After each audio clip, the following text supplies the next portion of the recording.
कमरे के अंदर घुसते ही विजय ने चुपके से दरवाज़ा बंद करके रेवती को अपनी बाहों में भर लिया और उसे बेतहाशा चूमने लगा। रेवती छिटकती हुई बोली, क्या करते हो? रुको तो। रेवती, अब मुझे कोई नहीं रोक सकता, क्योंकि अब तो हमने शादी भी कर ली है। रेवती ने ताना कसा।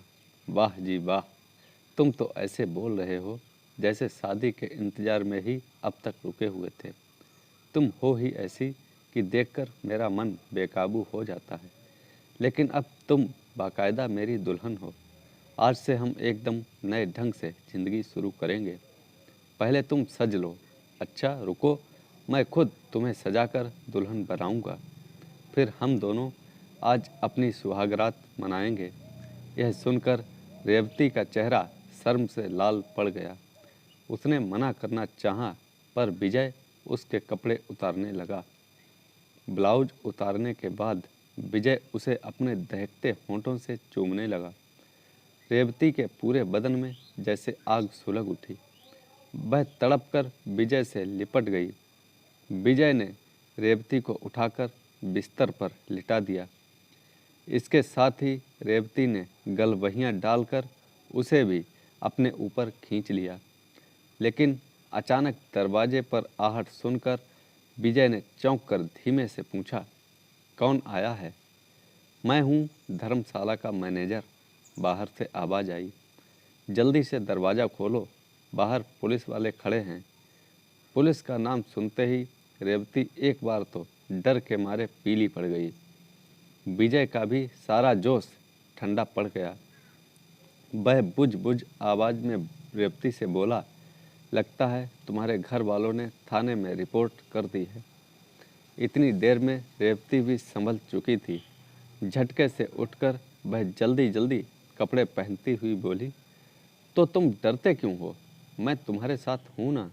हम दोनों बालिग हैं और कचहरी में शादी करके कानूनन पति पत्नी बन चुके हैं। हमें अब कोई अलग नहीं कर सकता। लेकिन दरवाज़ा खोलते ही रेवती को जैसे सांप सूंघ गया। दो पुलिस वालों के साथ अपने पिता सुखबीर और चाचा कृपा को देखते ही उसकी नज़र जमीन में गड़ गई। रेवती के पिता सुखबीर एक प्राइवेट कंपनी में हिसाब किताब देखा करते हैं। रेवती उनकी सबसे बड़ी बेटी है। उससे छोटी तीन और बेटियां थीं, शांति, मालती व कांति। सुखबीर की पत्नी सालों से बीमार थी, इसलिए अब वे बेटे की ओर से निराश हो चुके थे और बेटियों को ही अपना बेटा समझकर पाल पोस रहे थे। उनकी सबसे छोटी बेटी कांति 8वीं जमात में पढ़ती थी। शांति और मालती इंटर में पढ़ रही थी। रेवती ने भी घर से भागने के कुछ दिन पहले ही बीए में दाखिला लिया था। उसके पिता सुखबीर चाहते थे कि उनकी लड़कियां खूब पढ़ लिख कर कुछ बन जाएं।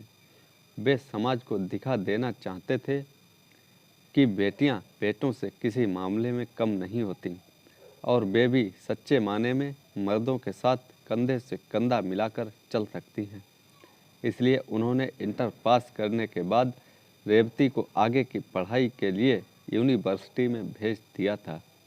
बस यही उनसे चूक हो गई।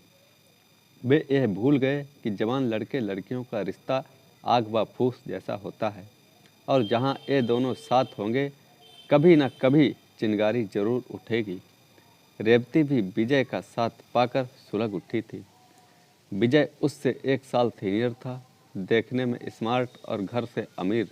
देखते ही देखते मुलाकातें बढ़ने लगीं और दोनों में प्यार हो गया। रेवती सुबह के 9 बजते बजते कॉलेज जाने के लिए तैयार होने लगती है और शाम को अक्सर लाइब्रेरी या जीरो पीरियड का लगने का बहाना करके देर से घर लौटती। लेकिन बीच का सारा समय विजय के साथ घूमने में बीतता था। ऐसे ही एकांत के क्षणों में एक दिन भावनाओं में बहकर रेवती ने अपना सब कुछ विजय को सौंप दिया था। इसके बाद यह तकरीबन रोज का सिलसिला बन गया था। एक दिन अचानक रेवती ने बताया कि वह मां बनने वाली है। यह सुनकर विजय चौंका जरूर था, पर उसने रेवती का हाथ थामकर कहा था, पहले हम अपने पैसों पर खड़े हो जाते हैं तो ठीक रहता। लेकिन जो भी हो, बदनामी होने से पहले ही हमें शादी कर लेनी चाहिए। क्या तुम तैयार हो? मैं तो तैयार हूँ, लेकिन मेरे घर वाले इस रिश्ते को कभी नहीं मानेंगे। अब तो बस एक ही उपाय है कि तुम मुझे लेकर यहाँ से कहीं दूर ले चलो। यह क्या कह रही हो रेवती? इससे हमारी कितनी बदनामी होगी। हमें घर वालों को मुंह दिखाना भी मुश्किल हो जाएगा। यानी कि तुम मुझसे ज़्यादा अपने घर वालों की इज्जत प्यारी है। लेकिन एक बात याद रखो, अगर तुमने मेरी बात नहीं मानी तो मैं भी कम नहीं हूँ, अपनी जान दे दूंगी।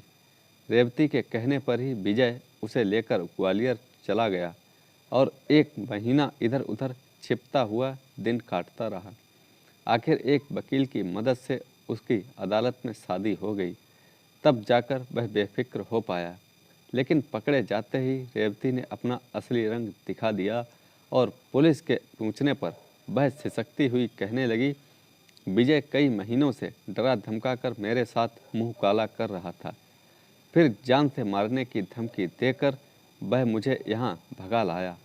आज डरा धमकाकर उसने मेरे साथ कोर्ट में शादी भी कर ली है। यह सुनते ही विजय के पैरों तले जमीन सरक गई। वह चिल्ला पड़ा, ऐसा मत कहो रेवती, हमारे प्यार को बदनाम मत करो। तुम नहीं जानती कि तुम्हारे बयान से मेरी जिंदगी पूरी तरह से बर्बाद हो जाएगी। लेकिन रेवती ने आंख उठाकर उसकी ओर देखा भी नहीं। पुलिस वालों के एक सवाल के जवाब में उसने अपने पिता और चाचा की ओर देखते हुए कहा, मैं अपने घर जाना चाहती हूँ। अदालत के आदेश पर रेवती को उसके पिता के हवाले कर दिया गया। विजय अपहरण और बलात्कार के आरोप में हिरासत में जेल में बंद है। रेवती के इस बर्ताव ने विजय को जैसे गंगा बहरा बना दिया है। वह हरदम एक ही बात सोचता रहता है, क्या इसी को प्यार कहते हैं? तो दोस्तों, कैसी लगी यह कहानी? लाइक करें, कमेंट में हमें बताएं और चैनल को सब्सक्राइब करना ना भूलें। धन्यवाद।